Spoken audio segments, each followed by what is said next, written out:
ito po, maging takdang aral. Oh. Sige, tuluyan nyo yan. Ha? Pati yung bumili, walang patapatawad. Ha? Sige.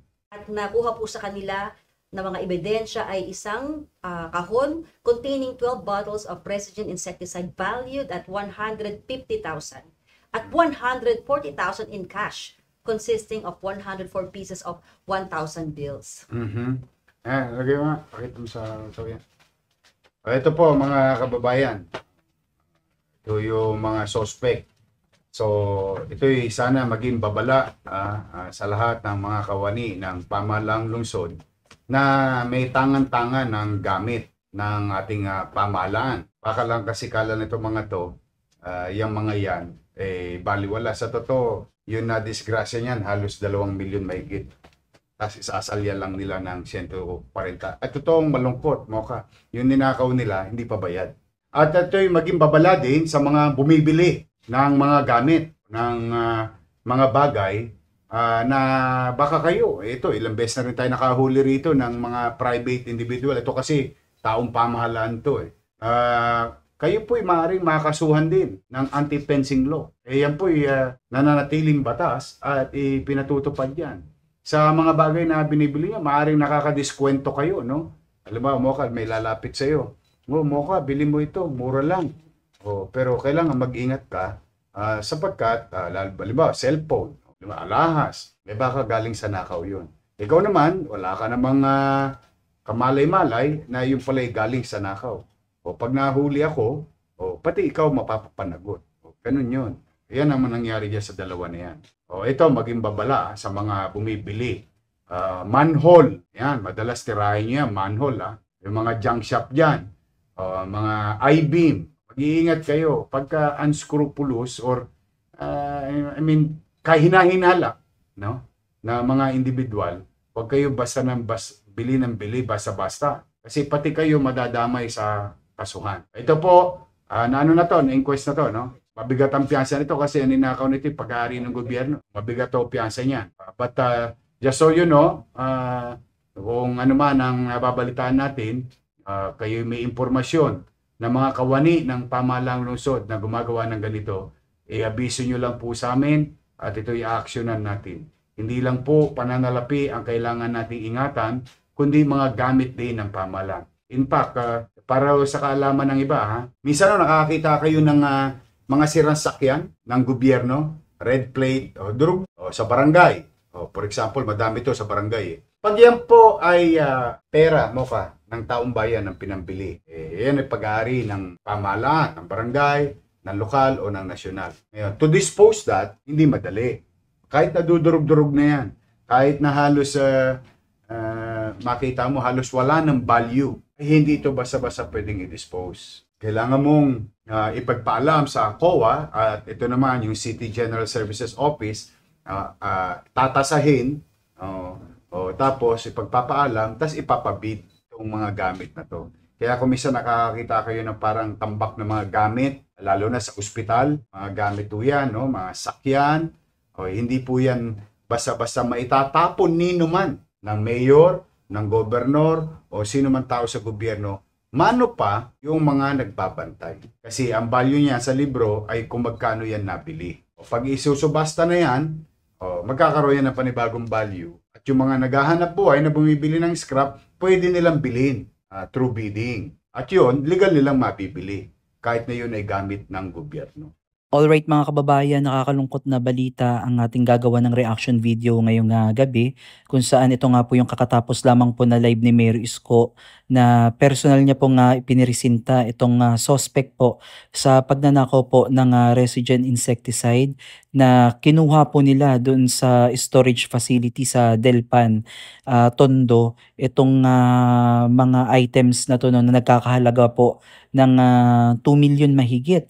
No, talagang nakakagulat mga kababayan at ito pong mga nakuha nila mga kababayan ay ibebenta lamang po nila ng mura. At ang nakakalungkot dito mga kababayan ay isang taong gobyerno po ang gumawa na dapat sila po ang nangangasiwa, nangangalaga ng mga kagamitan po ng pamahalaang lungsod ng Maynila. At ang nakakalungkot dito mga kababayan ay siya pa mismo yung gumawa ng ganitong bagay. So maganda na lamang din na nalaman din po agad ng maaga ng ating alkalde itong nangyari sa pamamagitan po ng SMART na siyang naging daan po upang masakote itong ating suspect, no. So dito nga po sa naging live ni Mayor Isko ay pinaalalahanan niya po ang mga kapwa niyang nagtatrabaho sa gobyerno na huwag nang pamarisan pa itong ginawa ng kasamahan nila dahil talagang may kalalagyan po ito. So ito po ay kinasuhan na ni Mayor Isko at talagang patutuluyan pa 'to. At ang kagandahan dito mga kababayan upang mabigyan din ng leksyon yung mga taong kumukuha o tumatanggap ng mga bagay o items na galing sa nakaw ay mabibigyan din po ng karampatang parusa. So ito po ay makukulong din po sila at talagang mahaharap sila sa napakalaking kaso at napakalaking piyansa po dahil pagmamay-ari po ng pamahalaang lungsod ng Maynila yung kanilang kinuha. So ang nakakalungkot dito mga kababayan, biruin ninyo, napakalaki po ng problemang kinakaharap ngayon ng lungsod ng Maynila at nakukuha pa nitong mga individual na ito na pagsamantalahan itong gobyerno ngayon na pinamumunuan ni Mayor Isko Moreno Dumagoso. So nakakaano 'no, kasi dapat na tulungan na lang nila, ginagawa pa nilang samantalahin yung mga ganitong pagkakataon na akala nila siguro ay hindi sila makikita. So parang sa tingin ko nga mga kababayan, talagang modus na siguro nila ito at talagang hindi lang nila once ginawa ito dahil napakalaki po eh. Parang hindi na sila takot na gumawa ng ganitong bagay 'no. Maaring siguro nung mga nagdaang administrasyon, talagang nagawa na nila ito. So ito ay opinyon ko lang mga kababayan, hindi ko din masasabing totoo at hindi naman ako nagbibintang. Sadyang parang ano ko lang, naiisip ko lang na siguro nagawa na nila 'to noon, kaya ginagawa nila 'to ngayon 'no. Kaya parang feeling nila makakalusot sila, eh, kaya lang mga kababayan talagang may gobyerno na po ang lungsod ng Maynila, kaya sila po ay nasakote. Ang masaklap dito mga kababayan, hindi pa pala bayad itong mga insecticide na 'to 'no at grabe, 2,000,000 mahigit mga kababayan yung madadali sana ng mga ito, kaya lang sila ay nasa kote. Imagine niyo yung 2,000,000 ta's ibebenta mo lang ng bargain.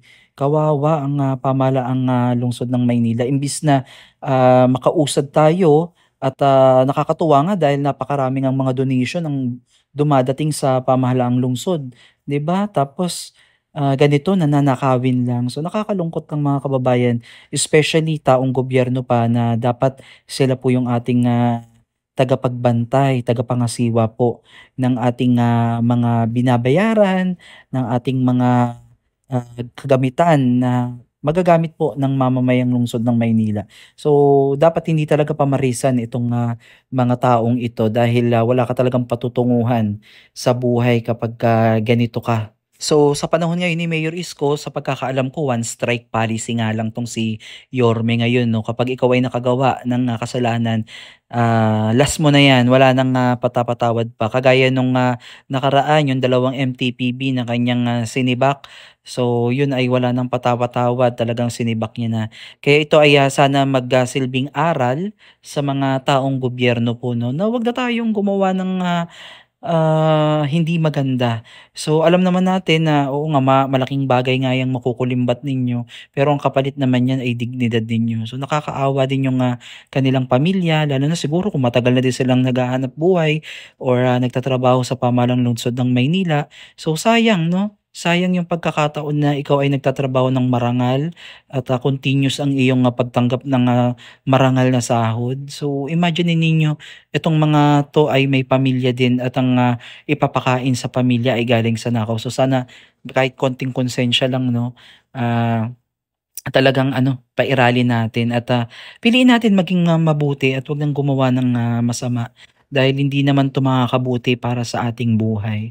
So again mga kababayan, ito lang yung nakakalungkot na balita ni Mayor Isko 'no, at sana hindi na ito maulit at magbigay aral ito sa mga taong gobyerno na ang pamahalaang lungsod ng Maynila po ay talagang gising na po yan 24 oras at talagang babantayan kayo niyan sa inyong mga kinikilos. Again, maraming salamat mga kababayan sa inyong panonood at pakikinig dito po sa ating ginagawang reaction video sa tuwing may live po si Mayor Isko. Comment down below mga kababayan kung ano yung naging reaction nyo dito sa inyong napakinggan at narinig. At sa kabuuan naman ng video mga kababayan ay maaari nyong bisitahin ang Facebook page ni Mayor Isko upang mapanood po yung kabuuang naging topic po niya ngayong araw na to. So muli maraming salamat po mga kababayan at magkita-kits po ulit tayo sa susunod dating update. God bless po sa inyong lahat.